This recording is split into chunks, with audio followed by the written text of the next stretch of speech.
Hello everyone. In this session, we discuss about connectionist models. Connectionist models are part of your 5th unit. Connectionist models in artificial intelligence, they are computation models, also known as neural network models or parallel distributing process models. They are playing a key role in AI models nowadays. Basically, these connectionist models they try to mimic our human brain network. Humans have a biological cells called neurons. These millions of these cells, they are interconnected together, and they process the data. They store information, they process information and give us results. The same thing, a model also, a neural network model learns from the data and try to predict the hidden patterns in the data. Now, there are some important features in this connectionist models. First feature of a connection model is they are distributed. Means these neural network models, there are number of neurons, they are interconnected together. Each neuron acts as one processing unit. So data is not stored at a single unit, but they are distributed across several units. Similarly, here these neurons, they learn from the data. They try to learn from features of the data, and based on those features, they try to predict the data. So these are important learning algorithms in AI model. So they generalize the things rather than being programmed. Means before these models, suppose we want to predict something, we need to write a conventional programs. They use it to take the data and predict the data. But these models, what they do, they take the data, learn from the data and generalize it. Generalize from the examples. By it is learning by examples, then programmed. That is one advantage of using models. Parallel processing, as data is not stored at multiple places, multiple units, so processing also simultaneously done across many units, increasing the efficiency of the processing. Emergent behavior, because these neural network models, they are inspired from a human brain neural network. So whatever human intelligence, they can be achieved through these models. That is one advantage of models. So these are 4 basic features of a connectionist models. Coming to the types of a connectionist models, there are several connection models exist in the AI right now. Perceptron, basic model, simplest of all the models, a basic model. Next, multi-layer perceptron model, recurrent neural network model, convolutional neural network model, autoencoders, off-field networks, Boltzmann machines. These are different model types are available in connectionist models. Let us see how these models they work and what is their usage. First, basic model, perceptron model. It consists a single layer of neurons, where these neurons take the input features from the data, and they calculated one weighted sum. If that weighted sum is if it is positive, they predict it as one classification. Negative, it predict as another classification. Like they are basically, this perceptron model is used for binary classification. Like suppose I received a mail, here my one AI model in that email application wants to predict it as a spam mail or some important mail. So there are only 2 classifications, either spam mail or not a spam mail. Such things, first it learns the features of that mail. What are the features of a spam mail?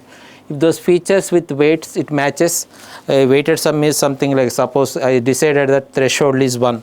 If more than 1, it is a spam. If less than 1, it is not a spam. It is not a spam. Like that, if I make one threshold and if that weighted sum is less than that given threshold value, it easily identifies that this is not a spam. Like that binary classification, simple linear separable problems, they can be solved with this perceptron. Probably the simplest model, first model. Before this, we used to write the code program explicitly for detecting or predicting what is the output. This makes this model it gave foundation for another models. Second type of model, multi-layer perceptron model. Here in this kind of a neural network model, there we divide our layers of neurons into 3 layers.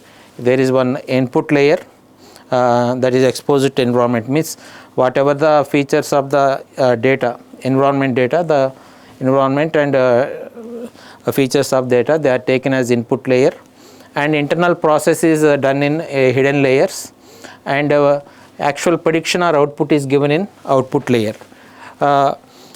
Like here, each input feature is along with weights, we calculate one weighted output, weighted sum output. That weighted sum output, each input weighted sum is calculated, that is sent as activation function. This activation function value decides whether a neuron in the next layer should be activated or not. Like this, here another one is given. So each hidden layer passes through calculation of weighted sum and output of a activation function. So we apply this in human beings also. Suppose they see a friend after a long time, those features of that friend already stored in their some neurons in their brain. So when we observe a person after a long time, we by looking at some features of his face with some weights, we calculate this weighted sum and activate function, and if that face matches with us, some other neurons related to his information is activated. Like that we finally identify that person whether he is our friend or not. We process this kind of information in our brains. The same thing is replicated here. Inputs are sent along with weights, hidden layers, they process the information and try to predict the K. Here actual my prediction may not be here my output is compared with the original prediction. How much loss is there, I measure it, means suppose predicted value and original value, how is it model is performing correctly or not, we can measure it through loss function. Suppose there is a loss, error is there, that error again back propagated into the model, and these weights are readjusted, and model again relearns with the new weights, and again it goes for whether my target output is correct or not, means it calculates the loss function regularly and back propagated if error is there. Now like this multi-perceptron neural network learns through feed forward, means where data is flowed from input data to the output data, and back propagation is done when error is there, back propagated and relearns through adjusting these weights. This process continues until we get a accurate information. Here my model is learning or training on the data. Next type of model is recurrent neural networks. These are also similar to our multi-perceptron model, but here input next layer takes the feedback of previous inputs, and at a regular interval they have to take previous input into consideration. Suppose I am trying to develop a model for a language translation, natural language translation, where a sentence need to be in a order, sequential data should be preserved, like where next sentence prediction of the next word depends on the occurrence of previous 2 words. In such scenario it can't directly go for next one. So every time it has to calculate the activation function based on the previous input feedback. So like this, a loop is exists between these hidden layers. We can call it as a recurrent neural networks. The next kind of a convolutional neural networks. Convolutional neural networks, they are almost like a human brain process, like they come under deep learning models, where a grid of images or grid of videos, so they are processed and they are predicted. Suppose here there is one image.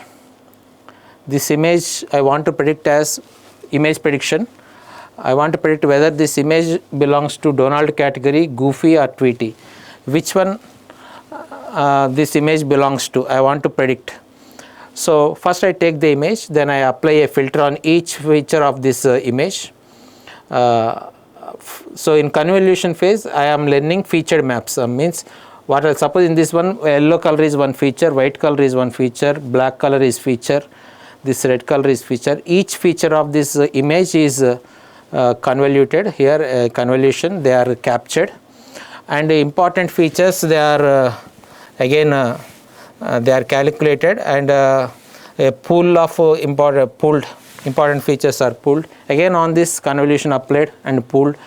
Finally one flattened layer is prepared. On this we apply the activations, and finally we decide whether this is a Donald, Goofy or Tweety. Here it gives highest scores for Tweety, so we can easily classify.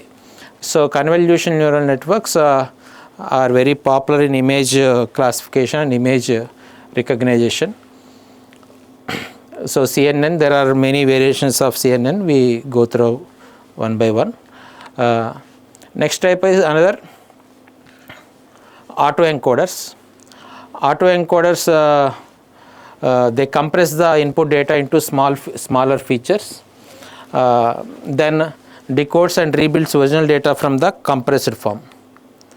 So these are also neural networks where you have a input layer, hidden layer and output layers, but these layers are arranged in such a way that original encoder data is encoded, compressed, and then at decoder side it is reconstructed. Suppose a AI model sees a person. After a long time, again he wants to reconstruct that image of that person. This kind of models are very useful, right? Another kind of a neural network, half-field networks. These half-field networks, they store the